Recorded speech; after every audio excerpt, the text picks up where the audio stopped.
सदाशिवसमारम्भां शङ्कराचार्यमध्यमाम् अस्मदाचार्यपर्यन्तां वन्दे गुरुपरम्पराम्। ॐ परं वरिष्ठं ब्रह्मिष्ठं परमानन्दरूपिणं परमार्थानन्दयतिं सद्गुरुं प्रणतोऽस्म्यहम्।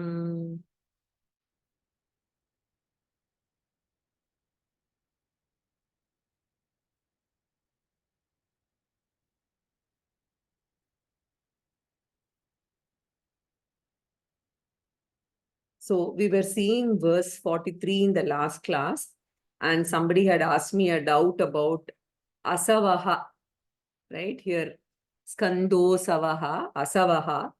What pratipadikam it was? What I said was right. It was asu. So it is ukaranta pullinga pratipadikam like guru shabda. So there in this verse, we saw a comparison for the tree of samsara. Right? We saw bijam tu tamaha. The ignorance is the seed, self-ignorance. Ankuraha dehatma dihi. The sprout, which is claiming that I am an individual living being. Pallava ragaha, desires are like foliage. Ambu karma, actions are like water. Skandaha vapuhu, body is the trunk of the tree. Shakikaha asavaha, pranashakti is the branches. Agrani indriya samhatihi, the twigs, the peripheries are the indriyani. Pushpani vishayaha, sense objects are the flowers. And phalam, the result of the action, whether it is sadness or happiness, etc., are the fruits. Atra bhokta kagaha jivaha. So jiva is the enjoying bird. We saw this, we completed this verse in the last class. So, of the 7 questions raised in Shloka 25, 5 have been answered so far. Kaha asau anatma, paramaha kaha atma, ko nama bandhaha, katamesha agataha, katam pratishtasya. The 6th question, that is katam vimokshaha, how can one get moksha? That is being answered in the next verse, 44. It's a very, very important verse where the entire spiritual journey is summarized by presenting it in the classical 2-stage form, karma yoga and jnana yoga. Right? So all these are over. So we now have to get into the vimokshaha, katam vimokshaha. So the 6th topic, how to get liberation. This question can be asked only by the human jiva. How to get liberation, right? It cannot be asked by an animal because animals cannot work for moksha. The animal has to wait for the human janma. Every animal, we must remember, has had past human janmas. Animal janma is the current janma. In the past human janmas, the animal also must have gathered sanchita karma. Basically, whether it is a virus or a mosquito or anything, right? It has got sanchita karma. So the current mosquito body, for instance, is because of the prarabdha, not because of the sanchitam. So its sanchita karma has got a provision for human birth also in the future, right? So every animal and plant will get an opportunity to get human janma, and only then it gets that rare opportunity with which we saw the opening verse almost in Vivekachudamani, Durlabham trayame vaitad Devanugraha hetukam manushyatvam mumukshutvam mahapurusha samshayaha. So when we get a human body, we've got this rare opportunity to ask this question, how can I get freedom from mortality? Mortality means rebirth. Rebirth means death again and birth again. Janana marana chakram. So how can I become immortal? Katam vimokshaha. Right? So if we are lucky, we have the punyam from the past, deeds of ours. We get the guidance of the Vedic scriptures, which are uniquely designed for human liberation. Right? not just Hindus. It need not be. It can be liberation of the entire humanity. The Veda gives a very beautiful method, a liberation which is not after death. So the beauty of this particular method is that in in the world there are so many religious systems, right? And they all talk about liberation by going to some other place after death. We do not know whether it is even true or not. We can not even check. So those who have died don't come back and tell us also, right? It is just a matter of faith. So Veda talks about a liberation which we can discover in this human janma itself. Not only Veda talks about it, but it gives us a very clear, it talks about the possibility of Jivan Mukti, and it also gives us a roadmap, right? It tells us exactly how to go about it, right? So it's like a GPS. The Veda is a GPS. It's a beautiful guide, and it talks about the spiritual journey leading to moksha.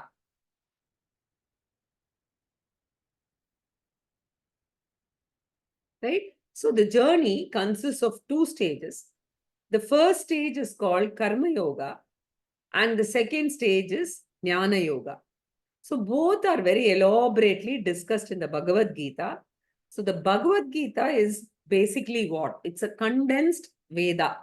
But here in Vivekachudamani, the second stage is focused upon, which is Jnana Yoga. The first stage is only hinted at, right? So if you see in Gita, in the third chapter, Lokesmin Dvividanishta Pura Prokta Mayanaga Jnana Yogena Sankhyanam Karma Yogena Yoginam. So the first stage is called Karma Yoga, which is the preparation for Jnana Yoga. And the second stage is called Jnana Yoga, which actually gives liberation. Right? And as Swamiji's very, very famous quote, without Karma Yoga, Jnana Yoga is impossible. And without Jnana Yoga, Karma Yoga is incomplete. Both are extremely important, right? And some time back in Vivekachudamani, we saw about when we talked about Karma Yoga, I think before or after the Sadhana Chatushtaya Sampattihi, Shankaracharya does not talk about the means to get those qualifications. It is because he assumes that we would have gone through Bhagavad Gita, and the Bhagavad Gita explains this, right?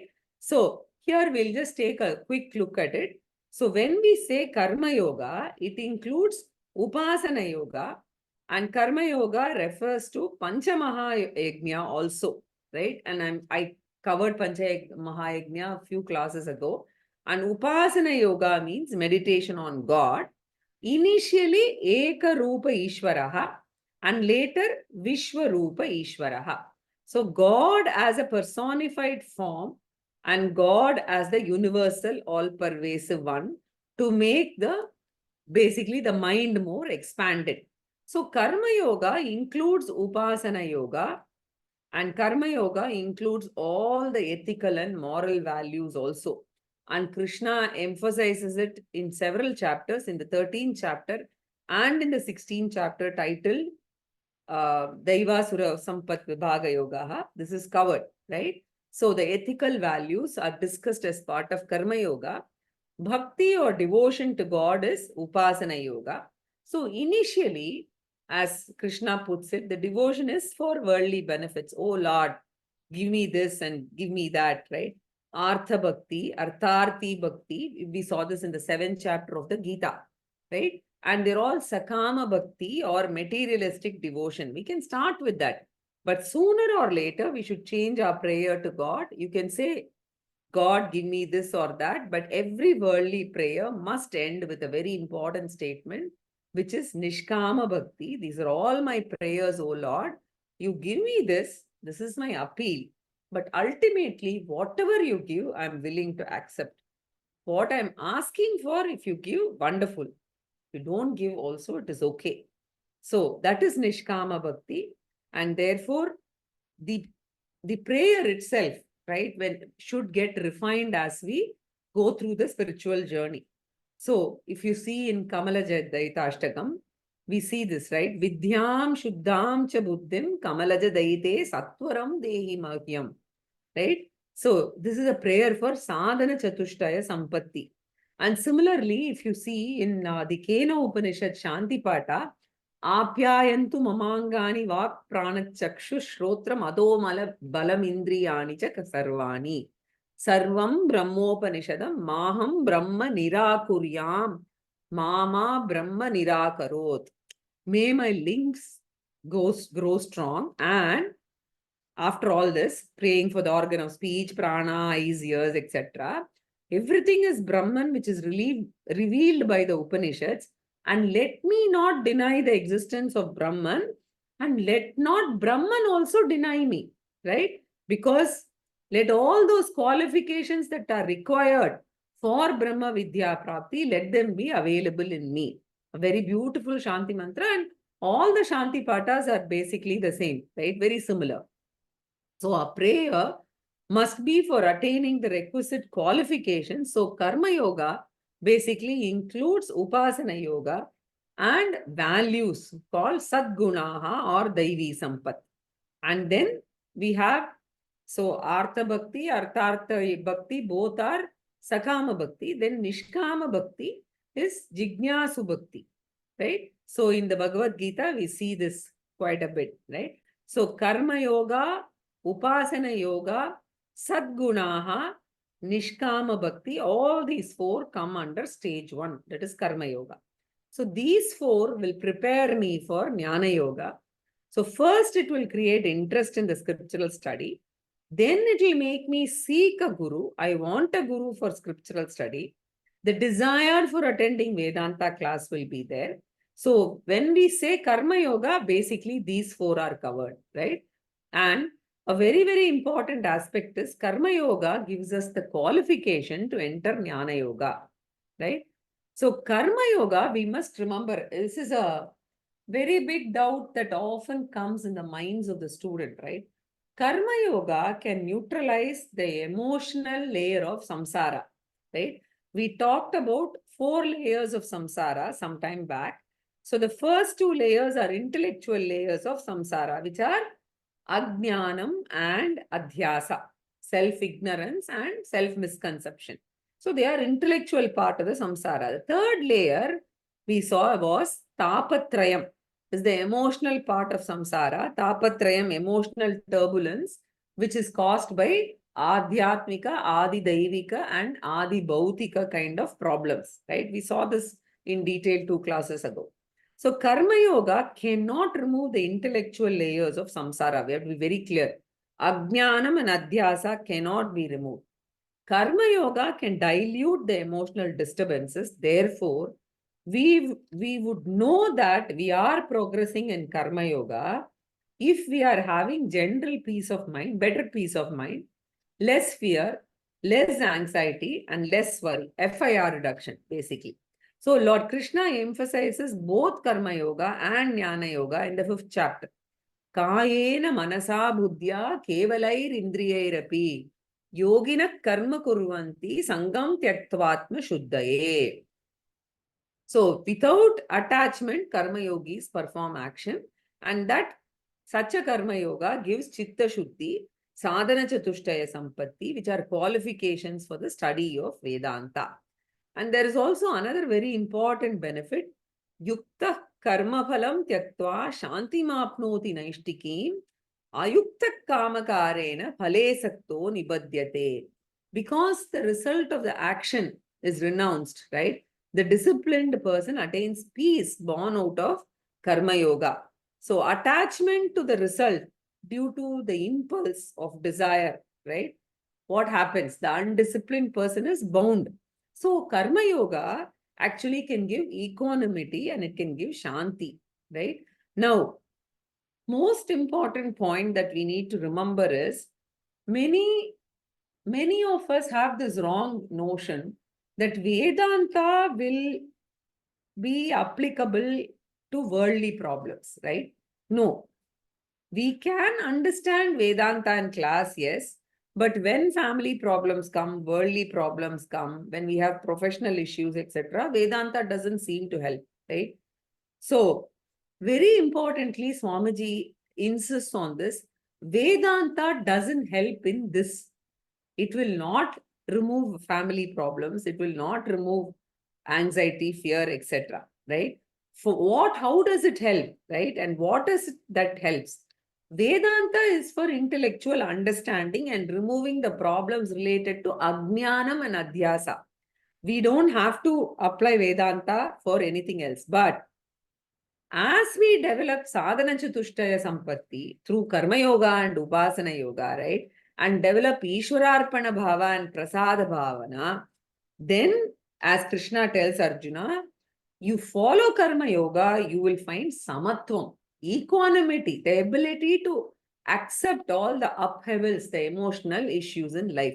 So it is karma yoga and upasana yoga which actually help us in managing our day-to-day lives, right? So, sukha dukkhe same kritva labha labhau jaya jayo tato yuddhaya yudyasva naivam papam avapsyasi in 238. And then yogastha kuru karmani sangam tyaktva dhananjaya siddhya siddhyo samo bhutva samatvam yoga uchyate. So very important is we don't have to look for applying Vedanta to our lives. Aham Brahma Asmi is for a different purpose, to remove self-ignorance and self-misconception, right?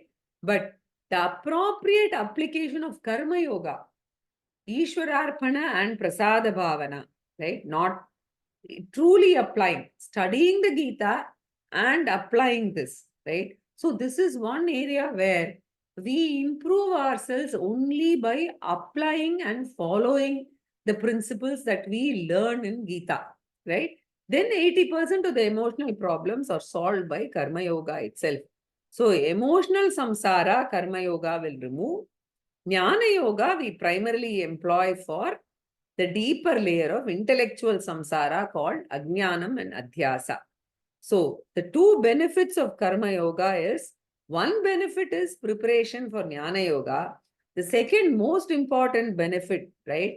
Our worries can go away with karma yoga. Bhakti gives emotional strength, right? So later, of course, jnanam complements this. So we have to be courageous, and through karma yoga and bhakti, nishkama bhakti, we say yad yad bhavyam tad bhavatu bhagavan purva karmanu rupam. Let anything happen as per our previous karma or prarabdha, right? Let anything happen.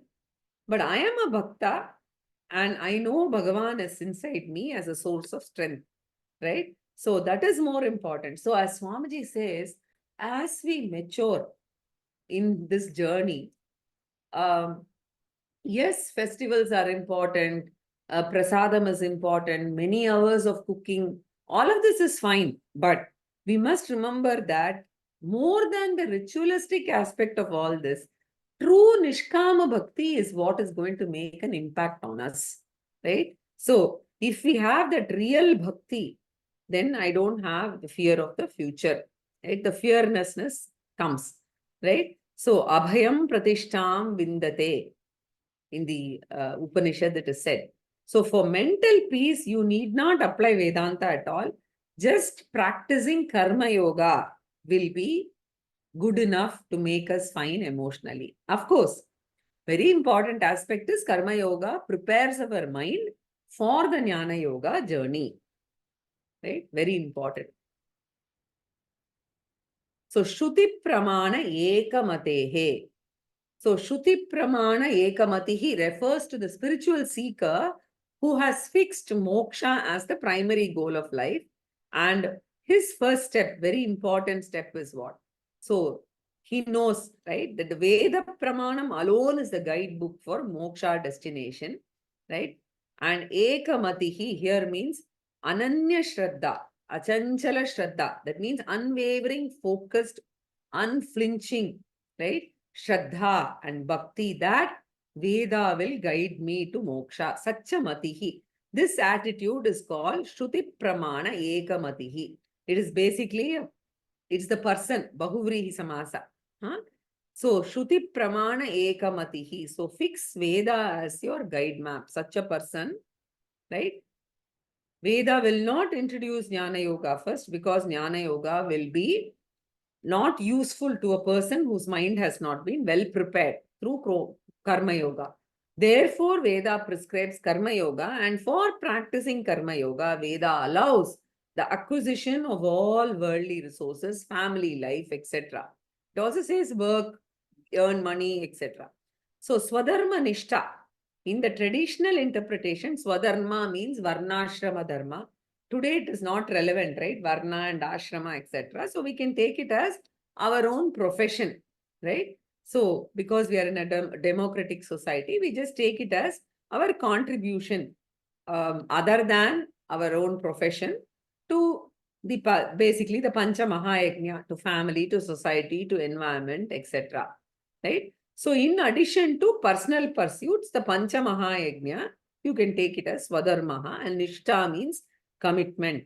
The Pancha Mahayajna is basically a multi-purpose discipline. It takes care of everything, right from the environment to the rishis to, our fellow human beings to everything, right? So in the Bhagavad Gita, you see, Sahayajna praja srishtva purovacha prajapatihi anena prasavishyatvam yeshavos tvishta kamaduk. Right? Having created human beings along with Yajna in the beginning, Creator said, may you prosper by this. May this be a source of desired objects for you. So you follow your Swadharma, you will have peace, you will have harmony, you will have all-round prosperity. Right? So initially, a human being is interested in material prosperity. So the very education is aimed at what? A good job, good earning potential.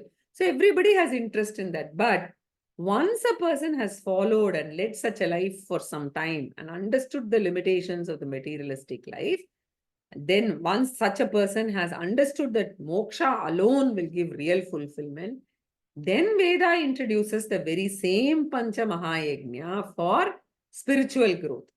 So initially it is helping the society any case, right? So initially it is introduced for material prosperity. Later the same Pancha Mahayajna for spiritual growth.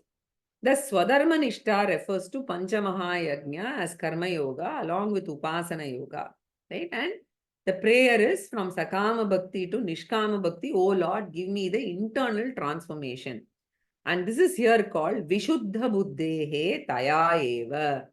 So Vishuddhihi Bhavati, mental purity comes, which is called Sadhana Chatushtaya Sampatti. And that refines his desires. And the refined desire is threefold. He has got moksha icha, desire for moksha. For that, jnana icha, desire for knowledge. And for that, shravana icha, desire for systematic scriptural study. So this threefold desire must dominate the seeker. So Brihadaranyaka Upanishad says, Tam etam vedanu vachanena brahmana vividishanti. So Lord Krishna calls it the Jignasu Bhakti, right? So Vishuddha Buddhehe means the threefold desire. Desire for moksha, desire for jnanam, desire for shravanam, scriptural study, attending classes, etc. So Vishuddha Buddhehe Bhavati, and once the desire comes, Bhagavan provides the right conditions for Atma Vicharaha. So this person will graduate to Jnana Yoga, and he has to make the necessary infrastructural changes in the form of making time available. In those days, people took to sannyasa. Here, nowadays, we don't have that. Therefore, the worldly transactions have to be reduced and adjusted to gain more time for Shravanam, Mananam, and Nididhyasanam. Right? So, Swamiji calls this sport reduction. Staying in Grihastha reduce sport. P for possessions. O for obligatory or compulsory duties. Reduce that. R, see how much you can restrict or reduce the relationships, because relationships cause more and more bondage. Some relationships will be very close in the family. Some can be, reduced. So port, POR reduction, and ultimately T, transactions reduction. So port reduction is something that we can attempt even in Grihastha so that we can make more time for Shravanam, Mananam, and Nididhyasanam, listening, writing notes, reflecting, etc. And finally, for internalizing the ideas through Vedantic meditation. And for all this, not only quality time is required, an unpreoccupied mind is also required. And it is my responsibility to make sure that both these are available. Then only we are ready for the second stage, which is Jnana Yoga. That second stage of Jnana Yoga is presented in the second line, Vishuddha Buddhehe. So for Sadhana Chatushtaya Sampanna Adhikari, for that qualified student, right? So basically it is a Vishuddha Buddhi Yasya Purushasya Saha. It is such a person, the qualified student. Vishuddha Buddhehe Paramatma Vedanam. The self-knowledge will take place. I now take myself to be a Jivatma because I've included my body, mind, Anatma into me. And once I encroach upon, right, that, what happens is moksha is always elusive. So I have to hand over the body, mind, sense complex to the universe. So moksha is not basically acquiring something. Moksha is shedding this body, mind identification and shifting the identification to the Atma, the five-featured consciousness. Once the Anatma is excluded, Jiva Atma minus the Anatma is Paramatma. Therefore, for that person, Paramatma Vedanam, he will claim himself as Paramatma. He knows the Paramatma, right? He claims himself as Paramatma, Aham Brahmasmi. So the first line is Karma Yoga, second line, first quarter is Jnana Yoga, and the fourth quarter of the verse is the Phalam. Karma Yoga and Jnana Yoga gives the Phalam of Moksha, and that Moksha, Tena Eva Samsara Samula Nashaha. So the four-layered samsara that we talked about, Ajnanam, Adhyasaha, Tapatrayam, and Punarjanma, rebirth and birth and death repeated. All of these four layers, the third layer of emotional problems are heavily reduced through karma, upasana, yoga, and bhakti, right? So very important aspect is the four-layered samsara, right, is going to be taken care of. So the first stage is Karma Yoga and Upasana Yoga and values. And the second stage is for attacking the intellectual problems of self-ignorance, self-misconception.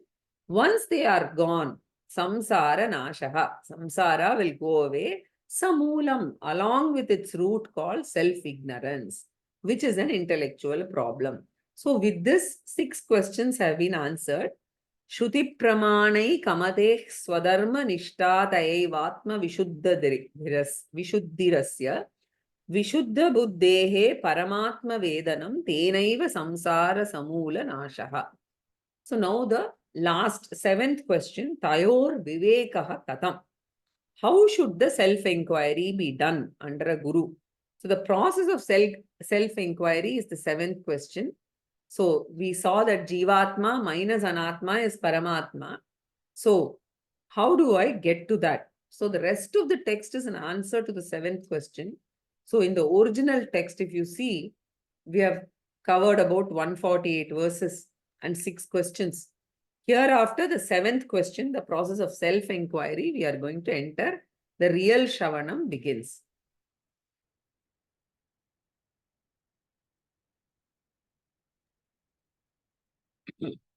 मुञ्जादिशीकामिव दृश्यवर्गात् मुञ्जादिशीकामिव दृश्यवर्गात् प्रत्यञ्चमात्मानमसङ्गमक्रियम् प्रत्यञ्चमात्मानमसङ्गमक्रियम् विविच्य तत्र प्रविलाप्य सर्वम् विविच्य तत्र प्रविलाप्य सर्वम् तदात्मना तिष्ठति यः समुक्तः तदात्मना तिष्ठति यः समुक्तः.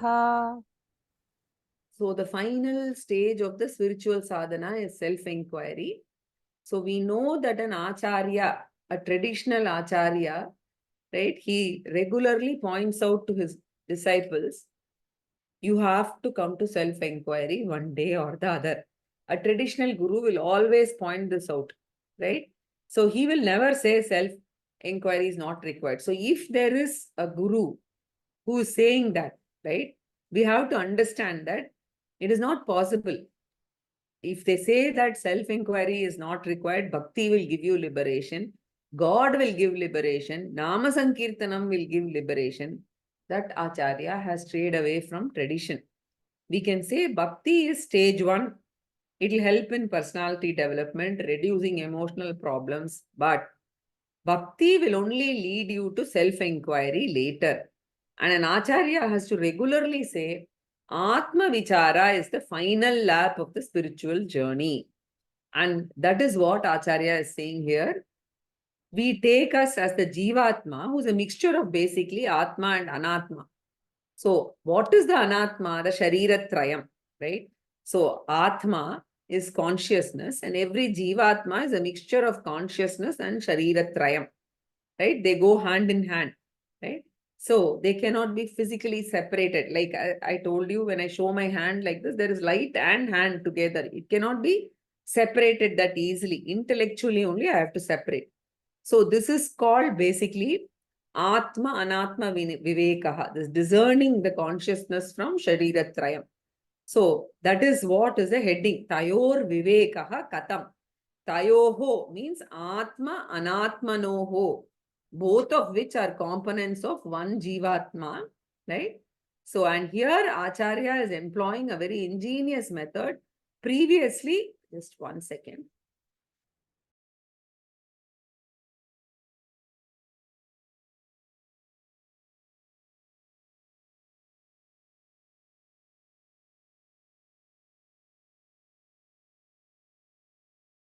Yeah.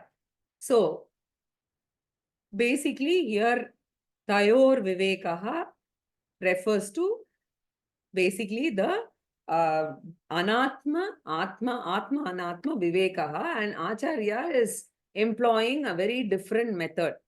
Previously, he introduced Anatma as Shariratrayam, the 3 bodies, but when we are segregating Atma, Anatma, he is changing from Shariratrayam to Panchakoshas. So, the Sthula Shariram, the physical body, is basically Annamaya Kosha. Right? We'll get into the details later. Karana Shariram is renamed Anandamaya Kosha. So, 2 Sharirams directly map, right, to 2 Koshas. Then the middle one, the Sukshma Shariram, is subdivided into 3 Koshas. Pranamaya, Manomaya, and Vijnanamaya. So, Pranamaya Kosha corresponding to Kriya Shakti, the ability to act. Manomaya corresponding to Icha Shakti, the ability to desire, without which you won't get Moksha Icha. Right? Kriya Shakti is Pranamaya Kosha. Icha Shakti is Manomaya Kosha. And Jnana Shakti is Vijnanamaya Kosha. So the 3 koshas are the subdivisions of one Sukshma Shariram. We must remember this. So the same Sharira Trayam is now recategorized as Panchakosha. And this process is called, the Atma Anatma Viveka is now called Panchakosha Vivekaha. So that is being introduced in this shloka. And this is not a physical segregation, but it is an intellectual segregation, right? So when you come to the subtle body, Pranamaya, Manomaya, Vijnanamaya, each one of these later koshas are not visible, right? So Anyontara Atma, Manomaya, Vijnanamaya, they are all abstract. In Taittiriya Upanishad, we saw this. Anandamaya Kosha, the Karana Shariram, which we have already seen, that is the most abstract, right? It's an extremely abstract principle, right? So, as you go deeper and deeper, it becomes more and more abstract, like Maya, Avidya, etc. And still more abstract is the 5-featured intangible consciousness. Therefore, segregating these abstract things will require a very fine intellect. So, the teacher has to be very alert and make sure that the student grasps it, right? So, student also will have to be alert and careful. So, to convey that, an example is given here, right? So, Munjat Ishikam Iva, an example which is borrowed from Katopanishad, right? Towards the end it comes.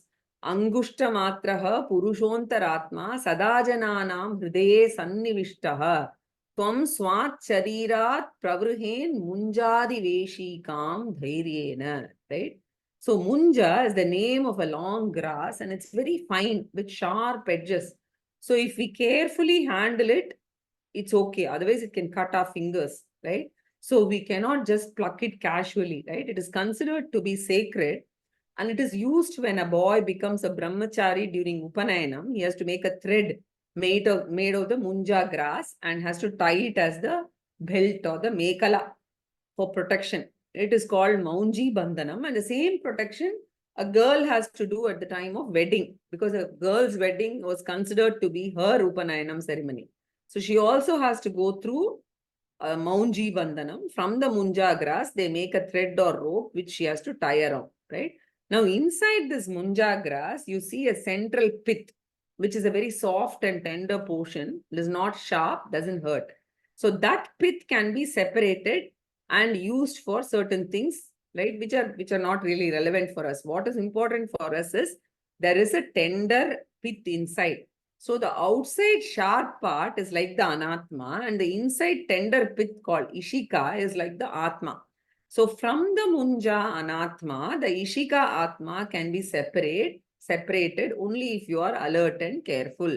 Therefore, Acharya says here, munjat ishikam iva. Just as a person separates the ishika, the pith, from munja grass, drishya vargat, right? So from the group of fivefold anatmas, drishya here means the object, right? Objective group, the group of objects in the anatma, right? So from the fivefold koshas, the pancha koshas, atmanam vivichya, with the help of a guru, with the help of shastra, we have to separate the atma from anatma, right? So in Taittiriya Upanishad, we saw this in Brahmananda Vali, beautifully describes atma as Sava Esha Purushon Rasamayaha, basically Anna Rasamayaha.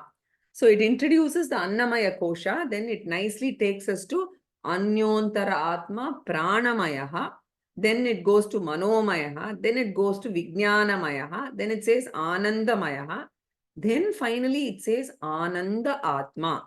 So the Guru will either teach, right, Taittiriya Upanishad or keep Taittiriya Upanishad in his mind, and in his own language, he will proceed in this direction. Normally, that is what the Guru does.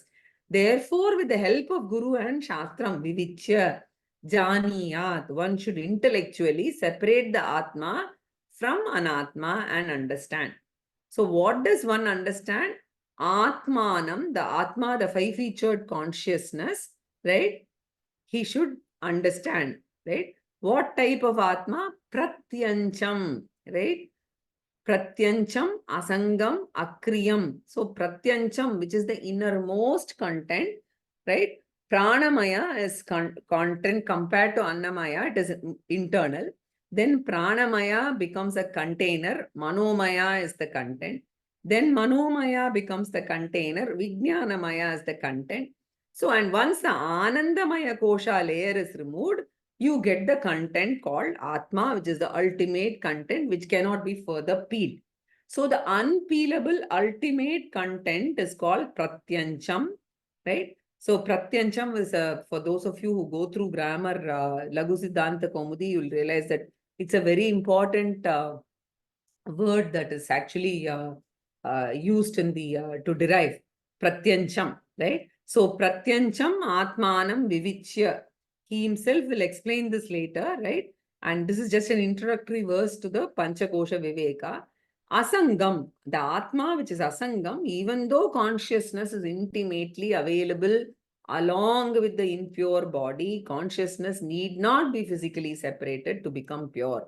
It cannot be physically separated and it need not be physically separated. Exactly like light, which is unpollutable, right?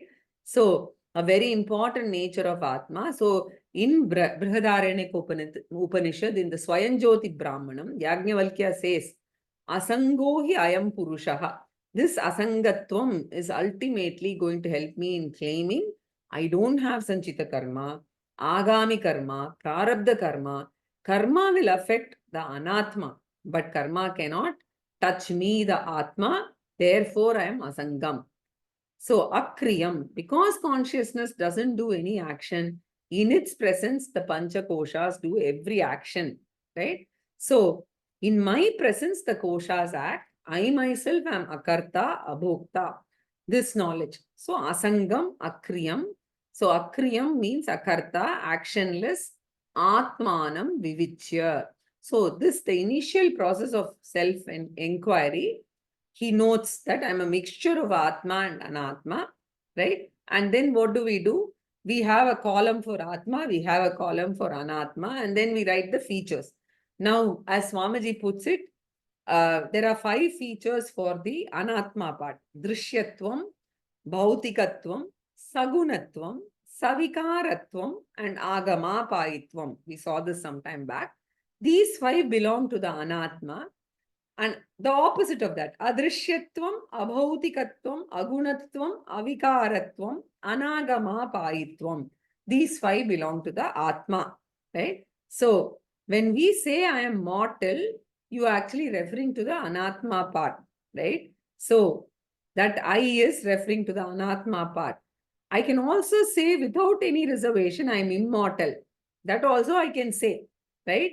So, a jnani is one who can use the word I for Anatma and can use the word I for Atma also according to the context. So, when I declare my spiritual status, I refer to Atma. When I am in worldly transactions and somebody asks, who are you? Then I don't say I'm Atma consciousness. I have a name. I introduce myself, right? So, the Atma Anatma Viveka is introduced in this shloka, right? For a junior student during the Shravanam, the Atma Anatma Viveka is thoroughly explained and the student is asked to go through Shravanam, Mananam and even Nididhyasanam, right? And gradually he learns to claim, I am the Atma component with an incidental costume called Anatma, right? So, during this time, the teacher deliberately suppresses a very important information, right? So many differences between Atma and Anatma he'll talk about, right? Mano buddhya hankara chittani naham nacha shrotra jihve nacha graha netre. All of that. This is Anatma, that is Anatma. This is Atma, that is Anatma. The differences are all clear. But one crucial difference, the Guru reveals only after the student has become a senior student. And that is the degree of reality between them. Are both of them equally real? One of them is more real than the other, right? Samana sattha or bhinna sattha it is referred to. The degree of reality initially Guru doesn't teach. The students will think both consciousness and matter are equally real. He can differentiate them, but he doesn't focus on the degrees. But in reality, the final level is not only I am the Atma different from Anatma, I, the Atma, belong to a higher order of reality, which is Paramarthika Satyam. So just as a waker understands, I am of a higher order of reality in comparison to the dream world. Similarly, you can say Anatma is of a lower order, right? Or you can say Anatma is real, but I am the higher Paramarthika or absolute reality. And that higher reality will never be affected by the lower one. So this is the final stage, which is, what Swamiji refers to as binary format, right? So I know Atma and Anatma. I live in the world of Anatma, but all the time I am aware that Anatma is mere Nama Rupa, borrowing existence from me. So this is the world, but the very existence of the Anatma world belongs to me, right? So this discussion is only for the degree of reality is normally kept for the senior student, right?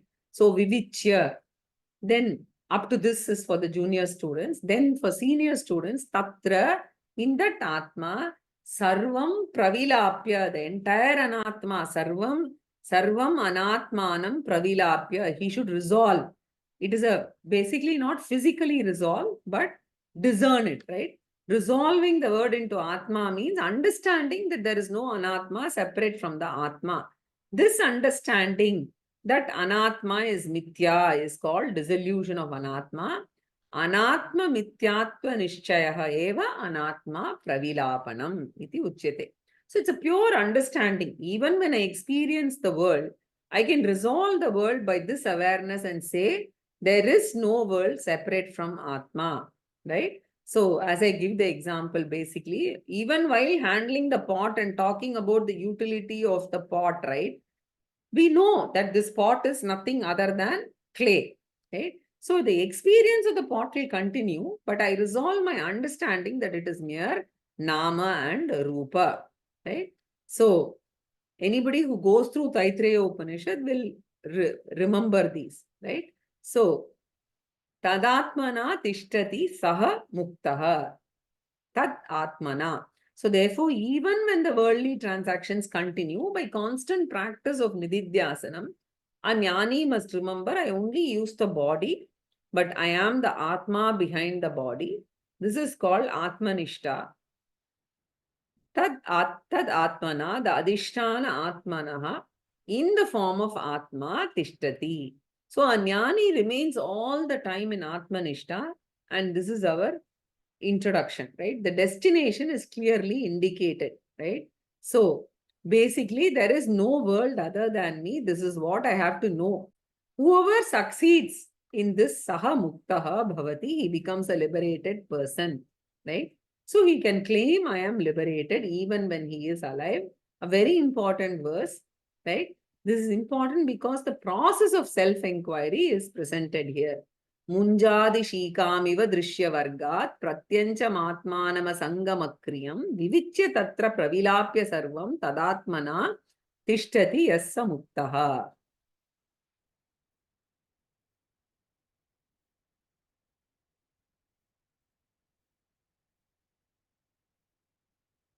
So next is Anamaya kosha, which is going to be taken up now as the first kosha in detail when it is going to be discussed. So Anamaya kosha is basically the stula shariram, which is the outer grosser one, whereas pranamaya, manomaya, vijnanamaya and all are, as I said, subtler and relatively superior. And among pranamaya, manomaya and vijnanamaya, what is the basis for gradation if you ask? The basis is, as I said, pranamaya corresponds to kriya shakti, manomaya to icha shakti and vijnanamaya to jnana shakti. So action, desire, knowledge.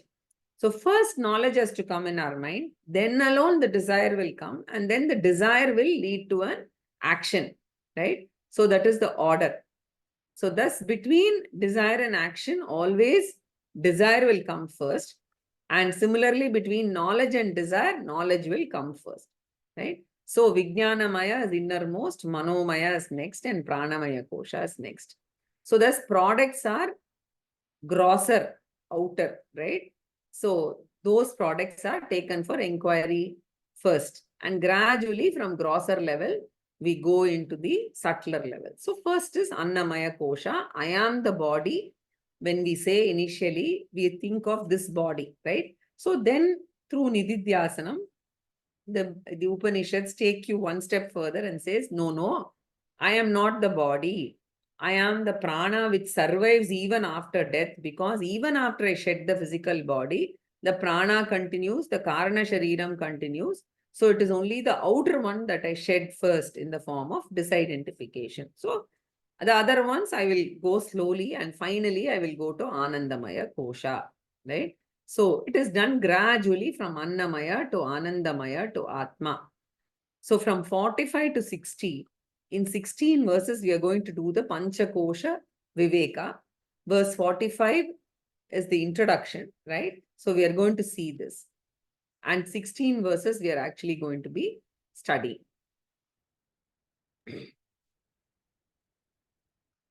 Dehoyamana bhavanonnamayastu koshaha.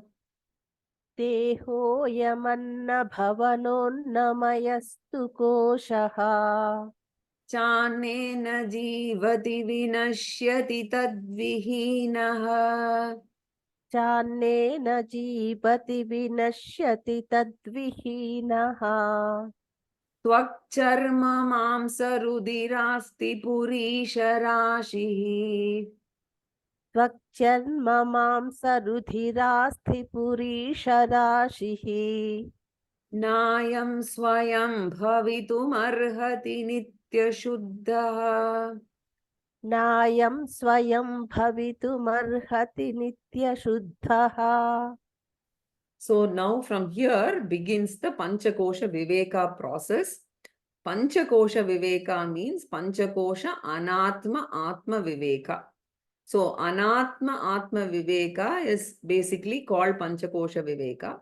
So first the Anamaya Kosha is explained and it is shown to be equal to the gross physical body. The tangible physical body has two names, Sthula Shariram and Annamaya Kosha. So 46 and 47 deal with Annamaya Kosha. Why is the physical body called so? Because it is sthulam, it is gross, right? So, and in Taittiriya Upanishad, we saw Prithivya Oshadayaha Oshadibhyo Annam Annat Purushaha.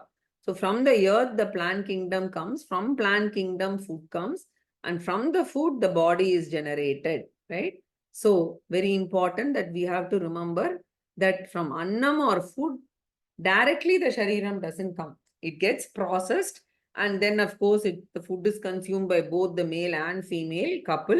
Then in the male body, the food gets converted into the seed called Shukram. That Shukram is Annarasaha in the male body. And then the food gets converted into egg in the female body. It is called Shonitam. So Shukra Shonita Rupa Annarasaha. So seed is Annarasaha in father's body. Egg is Annarasaha in the mother's body. And at the time of conception, they combine together the twofold Annarasa. Then the baby gets formed in the mother's womb. Therefore, even though the immediate cause is the seed and egg, they themselves are caused only by Annam. So that is why it is called Annarasa. Annam means food. Therefore, it is Annarasa Mayaha. In shortened form, it is Annamaya Koshaha.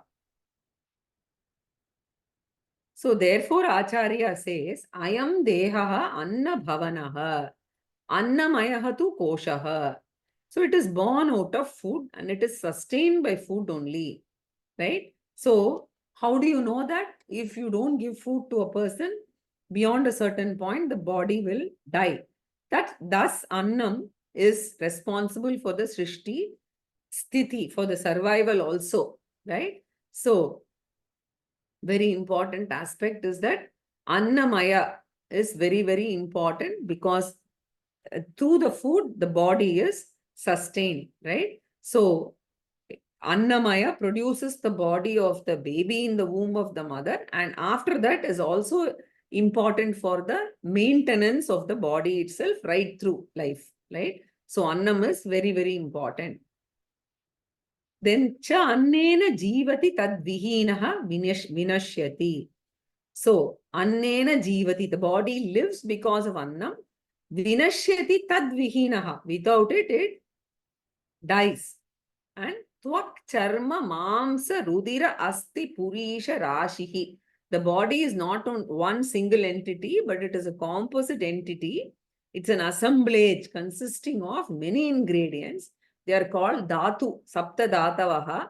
Right? The ingredients are Twak, skin, Charma, inner skin, Mamsa, flesh, Rudiram, blood, Asti, bone, Purisham, the waste matter. Right? All of them together. Right?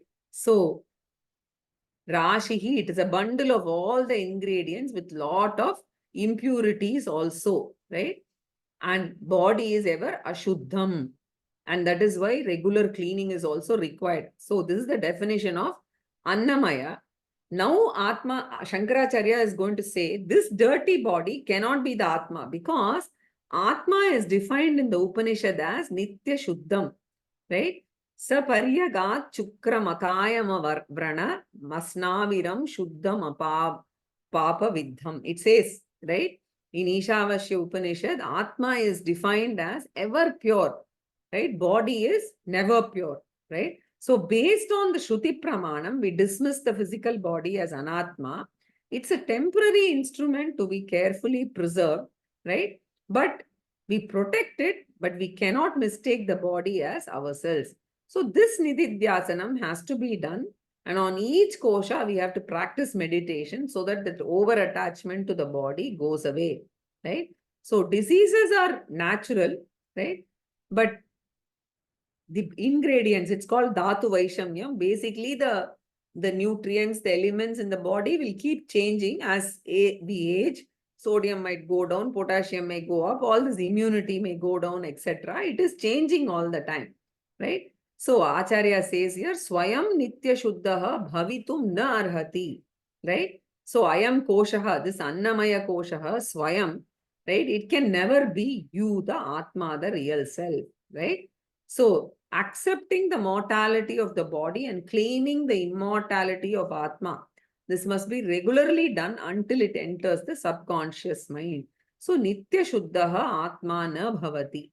So Dehoyam Anna Bhavanonna Mayastu Koshaha Channena Jivati Vinashyati Tadvihinaha Twakcharma Mamsa Rudirasti Purisha Rashihi Nayam Swayam Bhavitum Arhati Nitya Shuddhaha. So we'll stop here. We have one more on Annamaya Kosha itself, which we'll take up next week.